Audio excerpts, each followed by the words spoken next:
এখনো অনেক অফিসে শেখ মুজিবের ছবি টাঙানো আছে। আমরা সরকার প্রধানকে অনুরোধ করব অফিস থেকে শেখ মুজিবের ছবিগুলি অনতিবিলম্বে সরাই নেওয়া হোক। কোনো টাকায় মুজিবের ফটো কেন? 8 মাস হয়ে গেল, আমাদের উচিত ছিল পুরানো টাকাগুলি উইথড্র করে নতুন টাকা ছাপে শেখ মুজিবের ফটো টাকার থেকে উঠে ফেলা। শেখ পরিবার বা আওয়ামী লীগের মন্ত্রী এমপি বিগত 15 বছর যে সমস্ত জায়গায় বিভিন্ন নাম ফলকে স্থাপন করেছে তা উঠানো হোক। এছাড়াও যে সমস্ত জায়গায় সরকারি অর্থ ব্যয়ে তাদের নামে প্রতিষ্ঠানের নামকরণ করা হয়েছে তা পরিবর্তন করার নির্দেশ দেওয়া হোক। দেশের কোন জায়গায় তাদের নামে নাম ফলক না রাখার কোনো যৌক্তিকতা নাই, কারণ তারা গণহত্যাকারী ও দেশদ্রোহী। দেশদ্রোহীদের নাম মুছে ফেলতে হবে। আমরাই সর্বপ্রথম বলেছি আওয়ামী লীগকে রাজনীতির থেকে ব্যান করতে হবে। অনেকে বিভিন্ন খোরা অজুহাত দেখায়। পৃথিবীতে অনেকগুলি নজির আছে যারা গণহত্যাকারী তারা রাজনীতিতে সম্পৃক্ত হতে পারবে না। সুতরাং আওয়ামী লীগ গণহত্যাকারী একটা দল, তাদের রাজনীতি করার কোনো অধিকার নাই।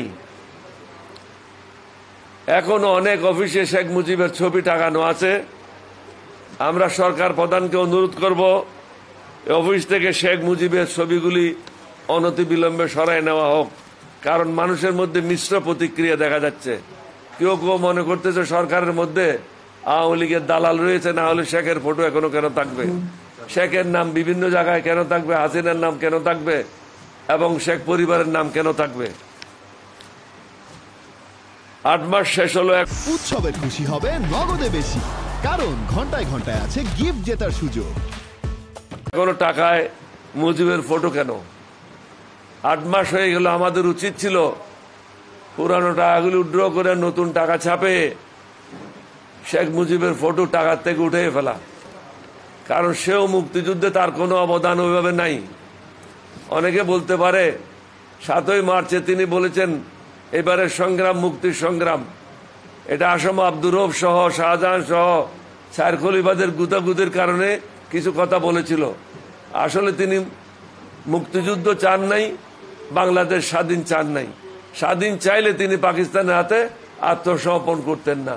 তিনি স্বপ্রণোদিত হয়ে আত্মসমর্পণ করে পাকিস্তান চলে যান কামাল হোসেনকে নিয়ে। এছাড়াও আমাদের নেক্সট প্রশ্ন হলো, আর বিগত দিনেও আমরা বলেছি ভুয়া মুক্তিযোদ্ধাদের নাম জরুরি ভিত্তিতে বাদ দেওয়া হোক, কারণ এই খাতে অনেক টাকা ব্যয় হচ্ছে। এই টাকাগুলি কে যোগান দিচ্ছে? গরিব মানুষেরা যোগান দিচ্ছে। করের মাধ্যমে বিভিন্ন মাধ্যমে এই টাকাগুলি গরিব মানুষেরা যোগান দিচ্ছে। গরিব মানুষের টাকাগুলি শেখ পরিবারের লোকেরা, আওয়ামী লীগের লোকেরা মুক্তিযুদ্ধে সেজে এই টাকাগুলি খাচ্ছে। এগুলি অনতিবিলম্বে বন্ধ করা উচিত। মুক্তিযুদ্ধ মন্ত্রী কি করছে আমি জানি না, দৃশ্যমান তিনি কোনো কাজ এখনো পর্যন্ত করে নাই, তাকে কোনোখানে দেখা যায় না, শুধু হয়তো তার অফিসে তিনি বসে থাকেন। অনেক ইএনও তাদের কাছে 3টি জিপ আছে। আগে একটা জিপও ছিল না, পরে একটা জিপ আসলো, এখন বর্তমান অবস্থায় 3টা জিপ। কেমন নামে 3টা জিপ? একটা হলো ইএনও জিপ, আর একটা হলো উপজেলা চেয়ারম্যানের জিপ, আর একটা হলো যে সমস্ত পৌরসভা আছে পৌরসভার চেয়ারম্যানের জিপ। অর্থাৎ 3টা জিপ ইএনও ব্যবহার করছে। গরিব মানুষদের উপর এর খরচের বোঝানো চাপানো হচ্ছে। এই জিপগুলি অনতিবিলম্বে 2টা জিপ উইথড্র করে সরকারি পুলে নিয়ে আসা হোক। সরকারি গাড়ির অনৈতিক ব্যবহার রোধকল্পে প্রত্যেকটা গাড়ির নেম প্লেট লাল রং করা হোক। লাল রং করা হলে এগুলি অনৈতিকভাবে তারা আর ব্যবহার করতে পারবে না। যারা আনঅথরাইজ লোক তাদের কাজে গেলে ব্যবহার করতে পারবে না।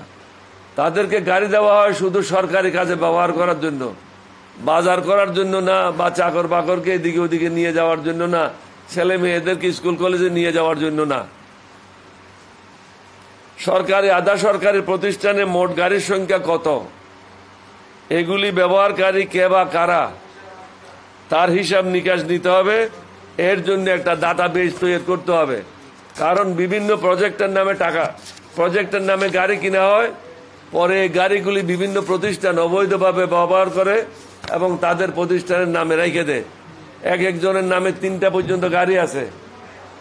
বিভিন্ন জায়গায় আমি শুনেছি ডিসিদের কাছে 3টা গাড়ি থাকে, অথচ প্রধান উপদেষ্টার কাছে একটা গাড়ি, উপদেষ্টার কাছে একটা গাড়ি, ডিসির কাছে 3টা গাড়ি বা 4টা গাড়ি। এটা কি কারণে থাকবে? এই টাকা কে বহন করে?